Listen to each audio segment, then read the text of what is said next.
Why Framber Valdez could be the missing piece that the Boston Red Sox desperately need.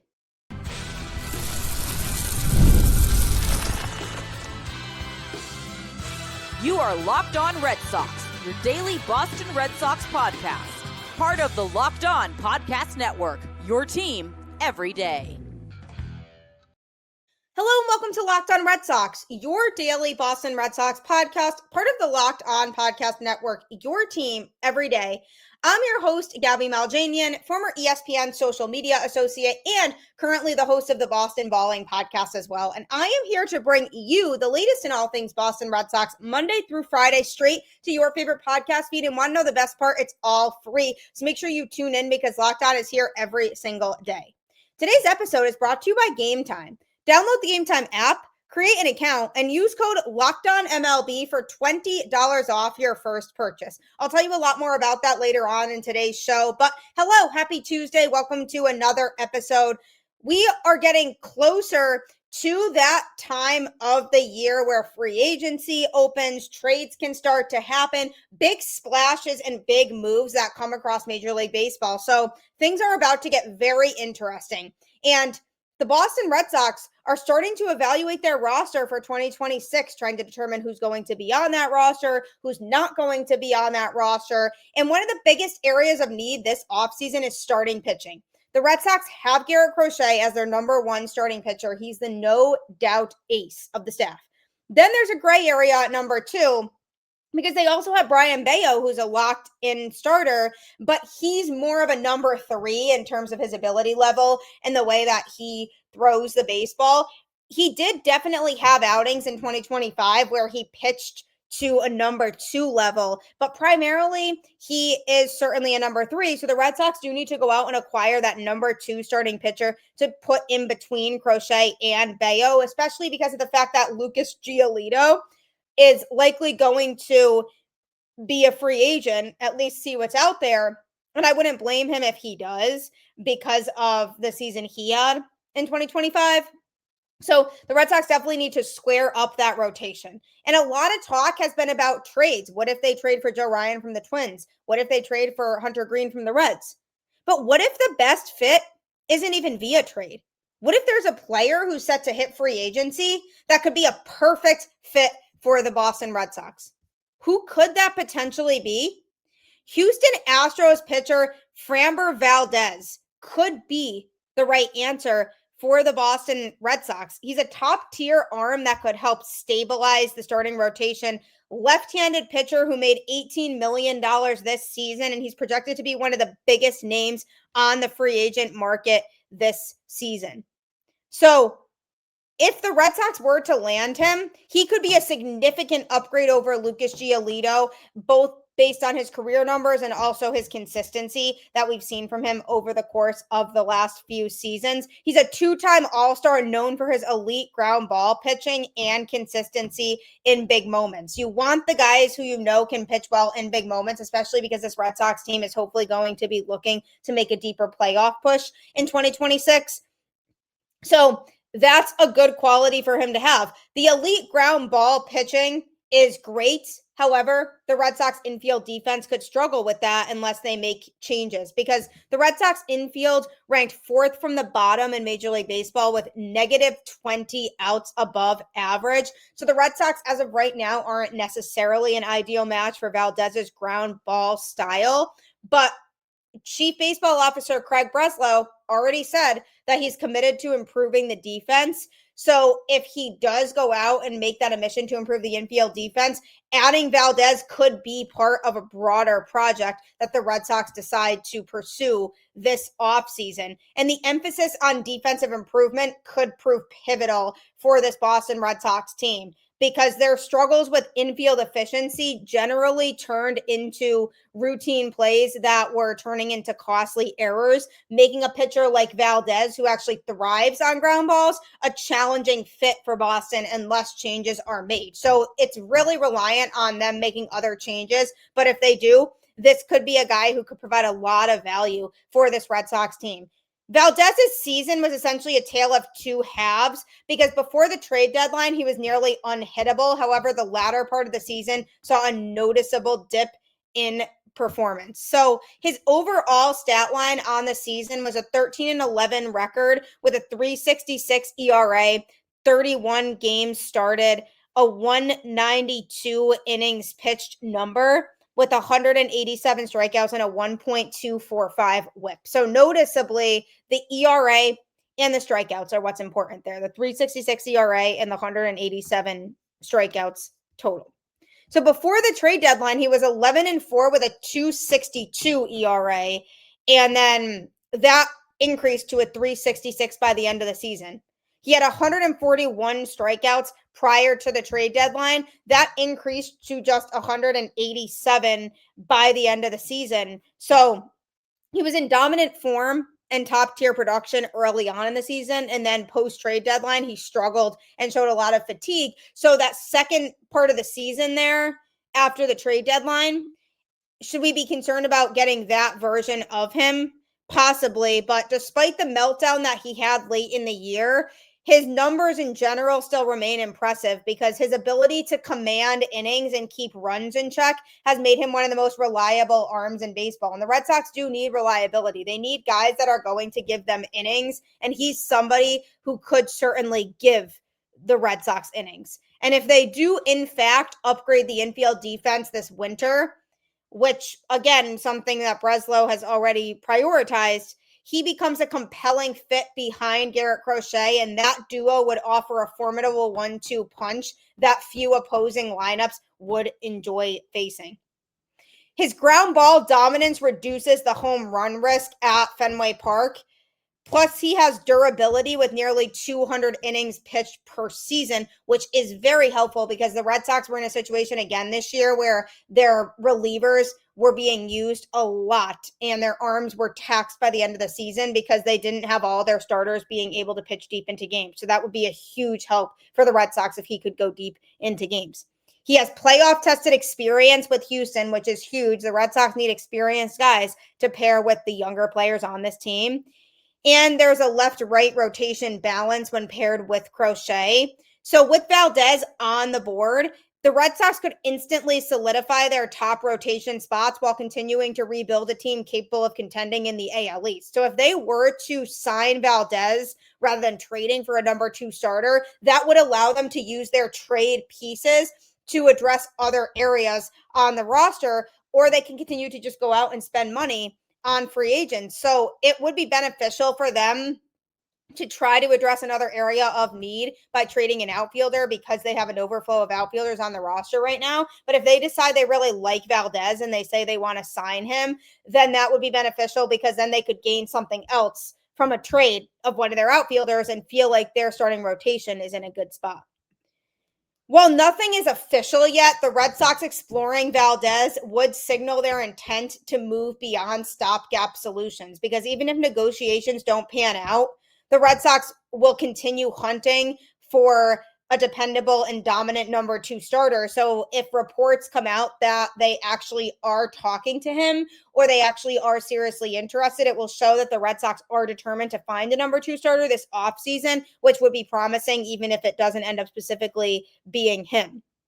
But the offseason spotlight for now shines on Valdez and whether the Red Sox decide to make the move to pair him with Crochet. Hopefully they decide to give it a go, at least just to see what he would want.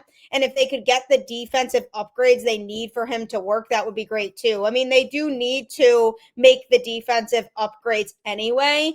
So that would force them to really address other areas on the roster. But even though he had a rough second half, his pattern of consistency throughout his career indicates that we can hopefully feel a little bit more confident in his ability to bring the Red Sox value as that number 2 starter in the rotation, which would not only address a huge area of need for Boston, but it would also give them another veteran to put in that rotation now that they no longer have Walker Buehler and Dustin May has just faced injuries and is somebody that they might not necessarily want to bring back either. So that's another veteran to put in that rotation that has experience. So a lot of this makes sense for the Boston Red Sox. This is an offseason where they need to go out and spend lots of money anyway and fill areas of need. And if Valdez can help them do that, then absolutely they should be giving him a call. No doubt about that.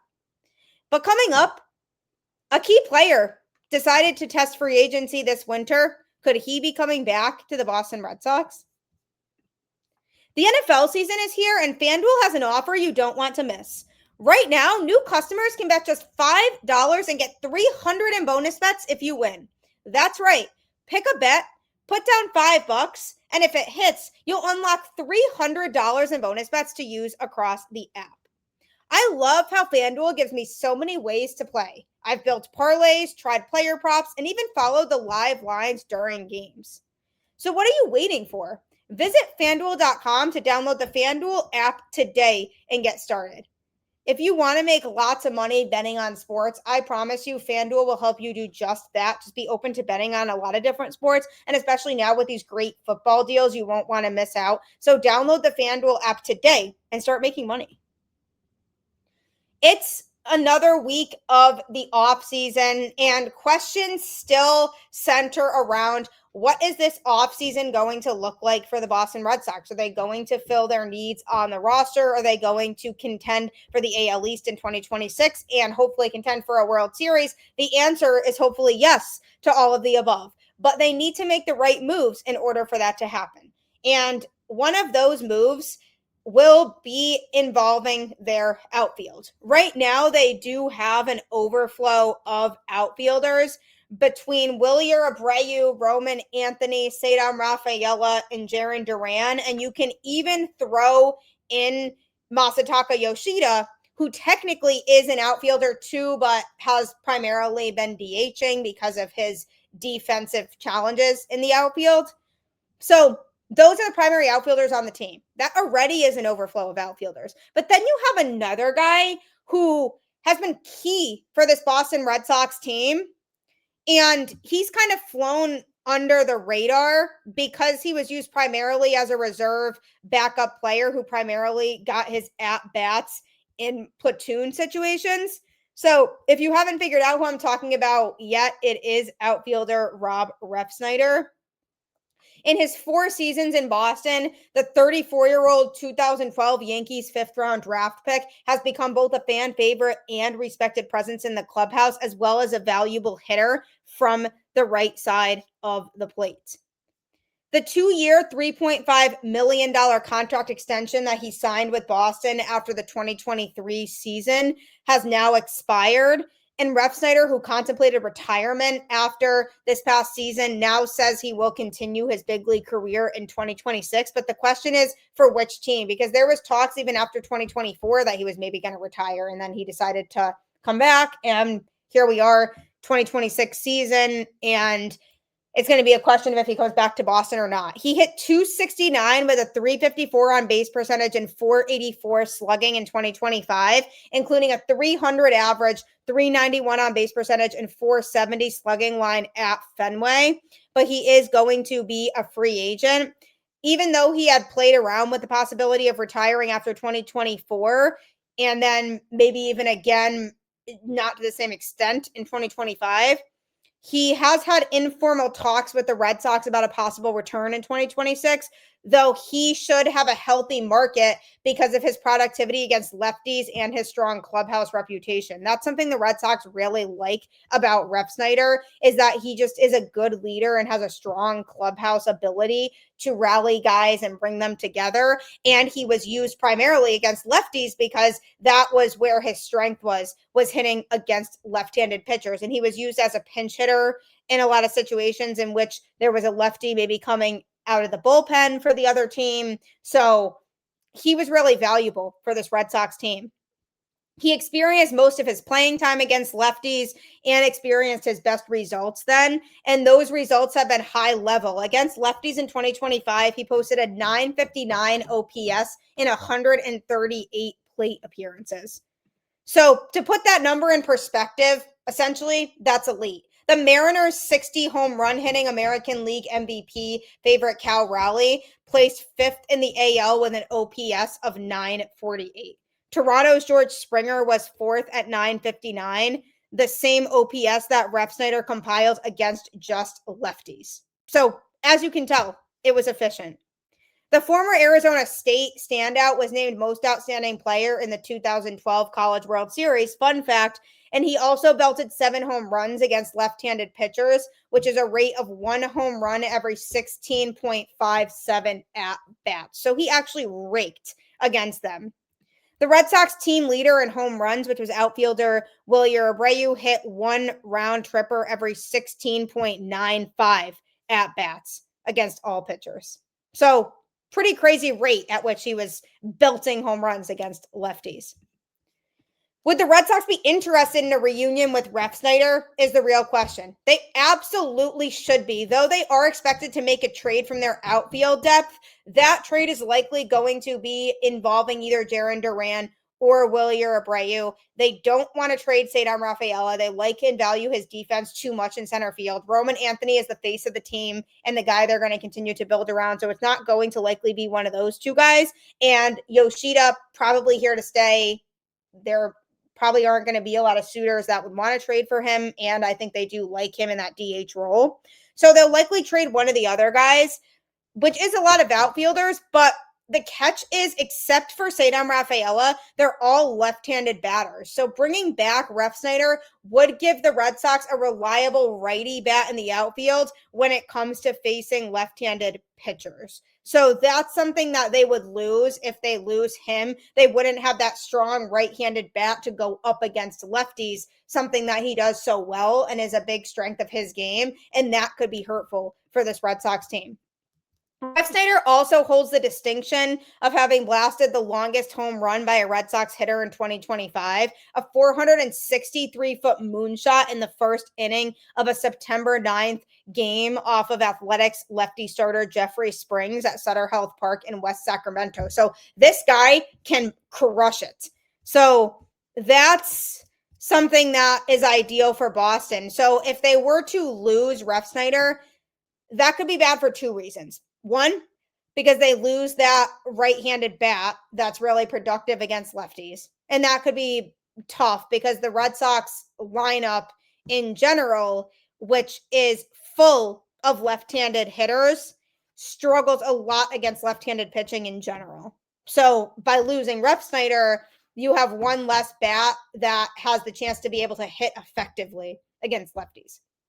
Another reason why that would be tough for Boston is because he really could be used in a utility type of role seamlessly. What if somebody gets hurt in the outfield and you need him to go out there, and rather than him playing, you're settling for calling somebody up from AAA because you don't have him anymore? And obviously it's really exciting when somebody gets called up from AAA, especially if they're playing well at the minor league level and they deserve the opportunity to be called up.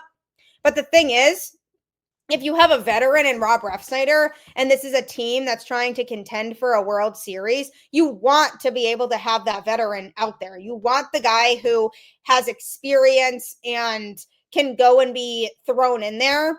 And you know that if a lefty is taking the mound, that he can be successful. And the Red Sox really did prioritize putting him in the lineup a lot when there was a lefty pitching, because they just felt confident in his bat to be able to go out there and crush it against those left-handed pitchers. So you have him available for those types of scenarios. So if you lose him, you don't have him available for pinch hitting situations. If maybe a right-handed pitcher started the game and then a lefty came out of the pen and it's a close game and maybe you have a runner on base and you need somebody to come up and get that big hit, Refsnyder normally is the guy in that situation that the Red Sox would go to and really trust to get the job done. That's the guy that they would want out there. And if they don't have him, it would be a tough decision on who they have pinch hit in that situation, since a lot of the Red Sox lineup struggles in general against lefties. So that would be another downside to losing Refsnyder. Also, he could be thrown into a lot of different positions in the lineup. He's hit leadoff. He's hit in the middle of the lineup. He's hit closer to the bottom of the lineup. He's been a DH. He's played in the outfield. So he's kind of flexible in terms of where you can put him. And it's nice to have that flexibility on the roster. Not every player on this Red Sox roster provides that type of flexibility, not only from a positional standpoint, but also from a where they hit in the lineup standpoint.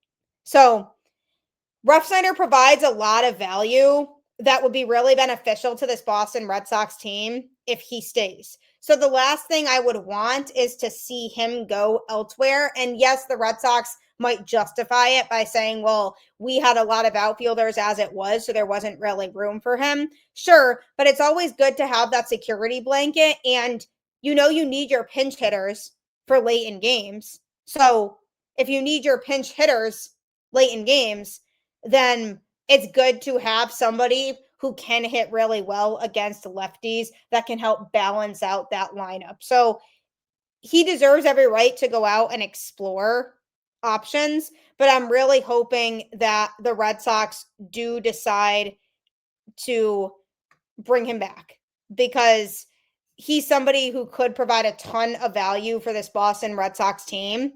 And he's somebody who I hope they see as valuable enough in that regard. Coming up, there were a lot of players that the Red Sox were missing for either parts or all of the season in 2025 due to injury. So I'm going to be discussing that. Let's be honest, most of us can't even name all our financial accounts, let alone what they're worth. Between 401ks, savings, and investments, it's easy to lose track. And that can mean leaving money on the table. That's why I started using Monarch, an all-in-one personal finance tool that brings your entire financial life together in one clean, easy-to-use interface on your laptop or your phone. Monarch's visual dashboards and smart tools make it so much easier to understand where my money's going and how to make it work harder for me. Don't let financial opportunities slip through the cracks. Use code LOCKEDONMLB at monarchmoney.com for 50% off your first year. That's monarch.com, code LOCKEDONMLB for half off your first year. It really has helped save me lots of money, and it can for you too if you take advantage of it today. Also, if you're trying to score last-minute tickets to any event, check out Gametime because there's truly nothing like catching a baseball game live. So being able to get tickets is the tough part when it comes to all of that. Queues, login screens, surprise fees, you name it. It takes all the fun out of it, but that's exactly why I use Gametime because it doesn't have hidden fees. So the price you see up front is the price you pay. It's 100% authentic, delivered on time, and you get a view from your seat so you can make sure it's not obstructed and you like where you're going to be sitting. It's faster, cheaper, and less stressful than any other way I've ever bought tickets, truly. And I highly recommend it for you. Just download the Gametime app, create an account, and use code LOCKEDONMLB for $20 off your first purchase. Terms apply. Again, that's promo code LOCKEDONMLB for $20 off. Swipe, tap, ticket, go. Download Gametime today. I promise you, if you are trying to get tickets to any event, you will love Gametime. And once you start using it, you will not turn back and use any other ticketing vendor anymore. I just used it the other day, actually. Very happy with my purchase. So make sure that you download the app onto your phone. What will happen to the Boston Red Sox this offseason? Will they go out and make the moves necessary to improve this team? Hopefully they do. But towards the end of the season, they were down a lot of players due to injury. And they do have guys who hopefully will be coming back to contribute in the 2026 season. One notable injury was to catcher Carlos Narvaez, who was dealing with a right meniscus injury. His expected return is spring training. He started experiencing pain in his right knee in August, but he gained respect from the team by playing through it. So he is expected to be fine for spring training due to undergoing surgery on his meniscus. So the recovery time isn't that long. So he should be back for spring training, which is good news. Lucas Giolito, who is dealing with a right flexor strain, also expected back by spring training, although that may not be with the Red Sox. It was a blow for the Red Sox to lose him just prior to the postseason, but the good news for him is that there appears to be no structural damage, and the big righty should be healthy in time for when spring training starts. It will be interesting to see if a team other than the Red Sox wants to sign him, or if teams are a little bit hesitant because of his injury history the last couple of years. So that storyline during the offseason will be intriguing to follow. Third baseman Marcelo Mayer, who was dealing with an injury in his TFCC joint and right wrist. His expected return is spring training also. If the Red Sox had advanced past the wild card round, there was a chance that he could have made it back for later on in the playoffs because he has made good progress over the last few weeks. So the Red Sox are hopeful that as long as he stays on track, he'll be good to go for spring training as well. Outfielder Roman Anthony, who's dealing with a left oblique strain and is expected to return for spring training. The star rookie's season ended on October 2nd, and only a really deep playoff run would have allowed him to make it back in 2025, as in the Red Sox would have had to likely go to the World Series in order for him to make another appearance this year. So the Red Sox kind of just took the loss on that one and said, well, let's just make sure he's healthy for next year, and they're confident that he'll be healthy for spring training. Right-handed pitcher Tanner Houck, whose injury was a torn ulnar collateral ligament, right elbow / right flexor pronator strain. He's expected back in late 2026 or early 2027. He underwent Tommy John surgery and also a cleanup of his flexor tendon on August 18th. So he just has to attack the offseason and the rehab the right way. And we won't see him back for a while, but as long as his updates are positive when they're given, then we can expect that there's a chance that he makes an appearance towards the end of the 2026 season. I think it also would depend on where the Red Sox are at in terms of contention or not. Right-handed pitcher Cutter Crawford. I talked about him briefly on the show the other day, dealing with a right wrist subsheath tear. His expected return is sometime during the 2026 season. He's progressing well several weeks after his July 2nd surgery. He expects to have a normal offseason and be ready for the start of spring training, which is really good news. The Red Sox didn't give a lot of updates on him throughout the season, and it's likely because they knew he wouldn't be coming back. But now they're hopeful that spring training will be his return marker. Hunter Dobbins dealt with a right ACL tear. His expected return is during the 2026 season. He underwent surgery to repair the ACL on August 13th. The injury took place on July 11th, so that's going to take a little bit more time for him to recover, but he shouldn't miss the whole season or anything like that.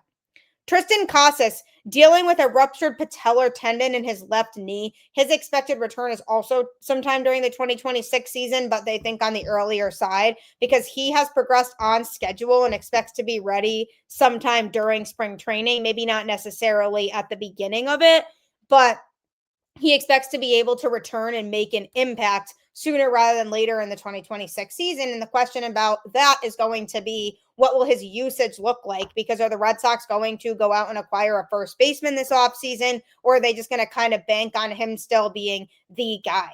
That's a big pressing question going into this upcoming year, is who are the Red Sox going to bank on in certain areas, and who are they going to go out and look to upgrade in terms of positions? So Triston Casas, one of those guys who might not necessarily be an everyday player in 2026, even if he does come back. So the Red Sox are set for a lot of work to do this offseason, but having Marcelo Mayer and Roman Anthony back would be huge. It became blatantly obvious towards the end of the season when Roman got hurt that this Red Sox offense needs him. They need him. The offense was at its best when Roman Anthony was leading off. Truly. This offense kind of needed him. Marcelo Mayer, also a guy who was really reliable for this Boston Red Sox team, especially defensively. He was playing third base in Alex Bregman's absence when he was still dealing with an injury, and then he slid over to second base when Bregman came back from his injury, and he played both of those positions very soundly. So it would be good to have him back, especially defensively.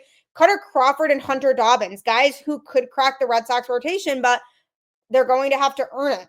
Crawford especially because he hasn't pitched in over a full season. So the Red Sox don't really know where he's going to be at in terms of his productivity and his ability to pitch effectively when he does come back. So he's a guy who is really going to have to show the Red Sox, hey, I'm still here and I belong in this rotation.